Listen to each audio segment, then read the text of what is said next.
जरा सोचो, भविष्य में पृथ्वी को तबाही से बचाने के लिए साइंटिस्ट प्लान बनाए कि हम पूरे ग्रह को ही किसी दूसरे सूरज के पास ले जाएंगे। कुछ ऐसा ही होता है हमारी आज की कहानी में। कहानी की शुरुआत होती है साल 2061 में। सूरज बहुत तेजी से चल रहा है और जल्द ही उसके टुकड़े टुकड़े हो जाएंगे। इसी वजह से 100 साल के अंदर पूरी धरती का भी सर्वनाश हो जाएगा। पृथ्वी को इस तबाही से बचाने के लिए सारे इंसानों ने अपनी आपसी लड़ाइयां खत्म कर दी और सभी देशों ने मिलकर यूनाइटेड अर्थ गवर्नमेंट यानी UEG का गठन किया। तब से UEG ने वॉन्डरिंग अर्थ प्रोजेक्ट की शुरुआत की, जिसमें वो लोग धरती को एक नए सोलर सिस्टम में ले जाने वाले हैं। ये सोलर सिस्टम काफी दूर है और वहां तक पहुंचने के लिए धरती को कम से कम 20 साल लगेंगे। वहां जाने के लिए पूरी धरती पर 12,000 अर्थ इंजन्स लगाए गए थे।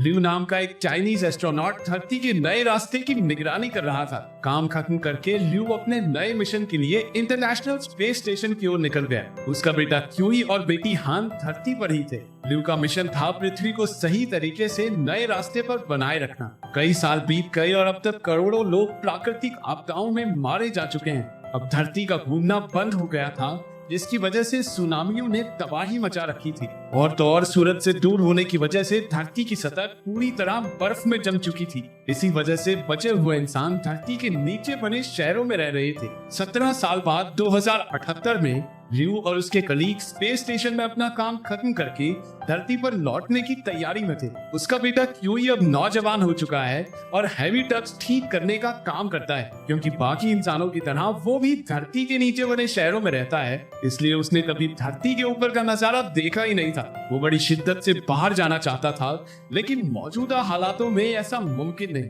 लेकिन एक दिन उसने फैसला किया कि बाहर तो वो जाकर रहेगा। उसने गैर कानूनी तरीके से 2 थर्मल सूट और फेक आईडीज चुरा ली। उसकी बहन हान भी उसके साथ थी, जिसने बड़ी चालाकी से अपने दादा ज़ैंग के ट्रक की चाबी और क्लियरेंस पास निकाल लिया। ज़ैंग वॉन्डरिंग अर्थ प्रोजेक्ट का एक ट्रक ड्राइवर था। जब क्यूई और हान ऊपर पहुंचे तो अर्थ इंजन को देखकर उनके होश उड़ गए।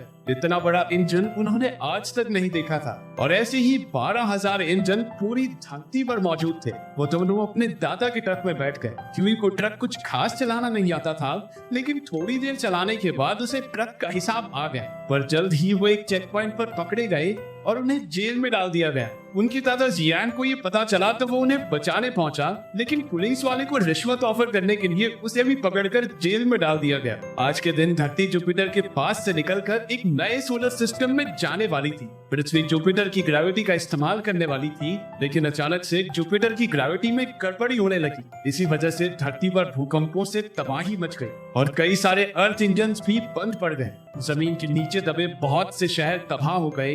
अब जुपिटर अपनी गुरुत्वाकर्षण शक्ति से बहुत तेजी से पृथ्वी को अपनी ओर खींच रहा था, जिसका सीधा मतलब ये था कि जल्द ही दोनों ग्रह एक दूसरे से टकरा जाएंगे। उधर क्यूई, हान और उनके दादा एक और कैदी टिम के साथ मिलकर जेल से भागने में कामयाब हो गए। बाहर निकलकर ज़ैंग ने अपना ट्रक ढूंढा और सबको साथ लेकर बिल्डिंग्स और पत्थरों से बचते हुए दूसरी अंडरग्राउंड सिटी की ओर बढ़ने लगा। उधर ल्यू का स्पेस क्राफ्ट धरती पर लौटने ही वाला था कि तभी मेन कंप्यूटर मॉस ने कहा कि क्योंकि space station low energy mode में जा रहा है, इसलिए उन सबको हाइबरनेशन में जाना होगा। लेकिन ल्यू अपने परिवार से मिलना चाहता था। उसने अपने पिता को कॉल किया तो उसे जेल वाले कांड और धरती की तबाही के बारे में पता चला। उसने उन्हें पास के एक बंकर का रास्ता बताया। इसके बाद वो हाइबरनेशन में जाने की तैयारी करने लगा। उधर ज़ैंग के ट्रक को चाइनीज सैनिकों की रेस्क्यू टीम ने रोक लिया। उनके कैप्टन वैन ली ने ऑर्डर दिया कि उन्हें ट्रक में लाइटर कोड नाम का फ्यूल लेकर जाना होगा, जिससे कि बंद हुए अर्थ इंजन्स को फिर से चलाया जा सकता है।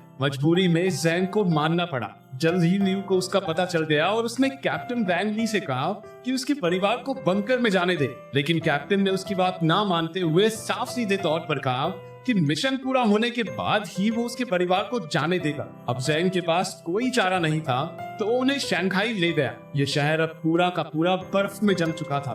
फ्लैशबैक में दिखाया जाता है कि कई साल पहले शंघाई में जबरदस्त सुनामी आई थी और पूरा शहर पानी से भर गया था। क्यूई की बहन हान उन्हें वहीं मिली थी। तब ज़ैंग ने उसे गोद ले लिया था। कहानी बताते हुए अचानक से भूकंप आ गया और दोनों ओर से बर्फ के पत्थर गिरने लगे। सभी ट्रक से बाहर आकर शंघाई की सबसे बड़ी बिल्डिंग की ओर भागे, लेकिन ये तो बस तबाही की शुरुआत थी। वो बिल्डिंग में ऊपर चढ़ रहे थे, लेकिन आसपास सब जोर जोर से गिरने लगा। उन्होंने लाइटर कोर के साथ एक सुरक्षित जगह पर पहुंचने की कोशिश की, लेकिन रास्ते में ही कुछ सैनिक मारे गए। जैंग जमीन पर अलग से गिरा हुआ था। उसे एहसास हुआ कि उसकी ऑक्सीजन खत्म हो रही है, तो उसने अपना हेलमेट उतार दिया, लेकिन बेहद ठंड की वजह से उसकी मौत हो गई। इसके बाद क्यूई ने अपने दादा की मौत का जिम्मेदार वैंग ली को ठहराया। गुस्से में उसने कैप्टन पर हमला कर दिया, लेकिन क्यूई जल्द ही हार गया। उसने ठान लिया था कि वो इस मिशन पर उनका और साथ नहीं देगा, इसलिए अब सैनिकों की टीम खुद ही लाइटर कोड लेकर अर्थ इंजन की ओर बढ़ने लगी। क्यूई अपनी बहन हान और टिम के साथ वापस घर की ओर चल पड़ा। उधर स्पेस स्टेशन में ल्यू को मॉस से पता चला कि उसका परिवार गुम हो चुका है और धरती पर तबाही बढ़ती जा रही है। उस सुपर कंप्यूटर मॉस ने ये भी कहा कि अब धरती को बचाना नामुमकिन है, इसलिए अब वो धरती पर नहीं जा रहे। अब से उनका एक नया मिशन शुरू होगा, जिसमें धरती के रास्ते को छोड़कर ये स्पेस स्टेशन खुद ही नए सोलर सिस्टम में जाएगा और वहाँ एक नए ग्रह पर जिंदगी की शुरुआत करेगा। वहाँ पर कुछ इंसान, फसलें और कई चीजें भेजी जाएंगी, जिससे इंसानी जीवन फिर से शुरू किया जा सके। ये सुनते ही ल्यू गुस्से से भर गया। वो पृथ्वी को यूं ही तबाह नहीं होने दे सकता था। वो हाइबरनेशन से भागने की कोशिश करने लगा, लेकिन तभी कंप्यूटर मॉस ने बाकी सबको भी जगा दिया। लेकिन उसके रशियन टीममेट मार्करॉफ ने ल्यू का साथ देने का फैसला किया। उन्होंने स्पेस स्टेशन का एक दरवाजा तोड़ा और स्पेस में उड़ने लगे। अपने दोस्त को कंट्रोल सेंटर तक पहुंचाने के लिए मार्करॉफ ने अपनी जान की बाजी लगा दी और उसी की वजह से ल्यूई कंट्रोल सेंटर तक पहुंचने में कामयाब हो गए। उधर धरती पर क्यूई और उसके साथियों को एक ट्रक के साथ टूटा हुआ प्लेन मिला। उस प्लेन में एक ही आदमी बचा था, यी, जो एक बहुत बड़ा साइंटिस्ट था। उसने उन सबको बताया कि जुपिटर पृथ्वी को अपनी ओर खींच रहा है, जिसकी वजह से हवाई जहाजों का उड़ना भी अब नामुमकिन है। यी ने उन्हें बताया कि अब पृथ्वी को तबाही से बचाने का एक ही रास्ता है। उसके लिए उन्हें पृथ्वी के बीचों बीच रखे सबसे बड़े अर्थ इंजन तक पहुंचना होगा। ऊपर स्पेस स्टेशन में ल्यू ने कंट्रोल रूम में जाकर मॉस को कंट्रोल करने की कोशिश की,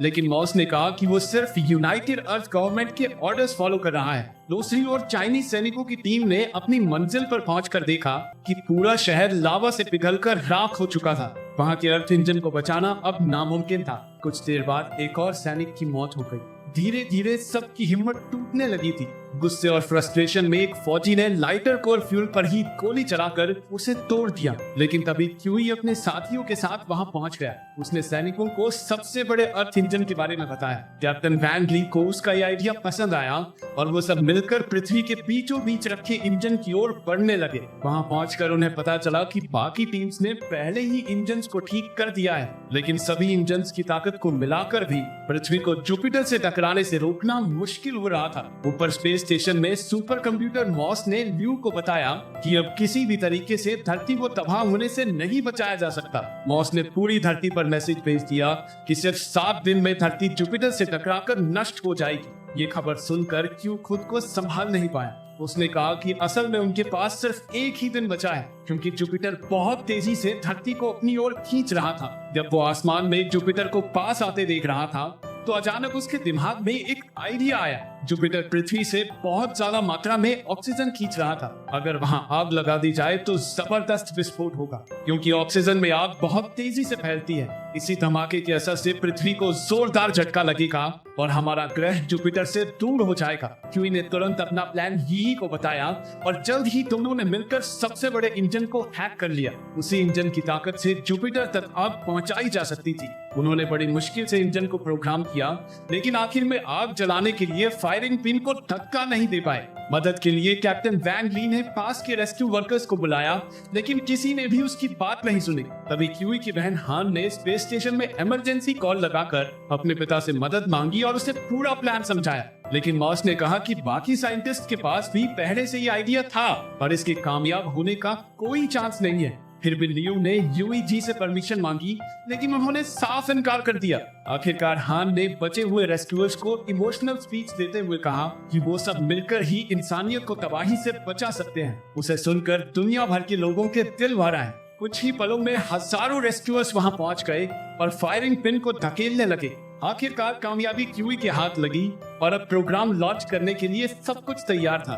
यही एक पत्थर गिरने की वजह से काफी जख्मी हो चुका था, लेकिन फिर भी उसने जोर लगाकर सही तार जोड़ दी और प्रोग्राम लोड हो गया। इंजन ने आग लगाने के लिए एक जबरदस्त प्लाज्मा बीम जुपिटर की तरफ शूट कर दी, लेकिन इतनी कोशिश के बाद भी वो आग लगाने के एरिया से 5000 किलोमीटर पीछे ही रह गई। लियो भी ये सब देख रहा था और उसे अचानक याद आया कि स्पेस स्टेशन में अब भी 30,000 टन फ्यूल है, जिससे 5,000 किलोमीटर की आग तो पैदा हो ही जाएगी। लेकिन ये प्लान सुनते ही मॉस ने पूरा सिस्टम ही लॉक कर दिया। गुस्से में लियो ने मेन कंप्यूटर को जला दिया और खुद स्पेस स्टेशन को जुपिटर की ओर मोड़ दिया। कुछ ही पलों में स्पेस स्टेशन जुपिटर से जा टकराया और एक जबरदस्त विस्फोट हुआ। इस धमाके ने पृथ्वी को दूर तो धकेल दिया, लेकिन इसी चक्कर में पूरी धरती पर बर्बादी शुरू हो गई। जमीन तड़तड़ाकर फटने लगी और सब कुछ हवा में उड़ रहा था। टिम ने पाइप का सहारा लेकर किसी तरह खुद को बचाया, लेकिन क्यूई अपनी गिरती हुई बहन को बचाने के लिए कूद पड़ा। उसने हीरो की तरह उसे हवा में पकड़ा और एक बबल कैप्सूल के जरिए दोनों बच गए। हालांकि गिरकर क्यूई का हेलमेट टूट गया, लेकिन उसने आंखें बंद करने से पहले देखा कि धरती इस तबाही से बच चुकी थी। इसके 3 साल बाद हमने देखा कि क्यूई अब एक ट्रक ड्राइवर बन चुका था और सभी अर्थ इंजन्स ने भी काम करना शुरू कर दिया है। अब पृथ्वी अपने नए सोलर सिस्टम की ओर बढ़ रही है, जहां जाकर एक बार फिर से खुशहाल जीवन की शुरुआत होगी। अगर आपको मौका मिले तो क्या आप कभी किसी दूसरे ग्रह पर जाकर बसना चाहेंगे? कमेंट्स में जरूर बताना।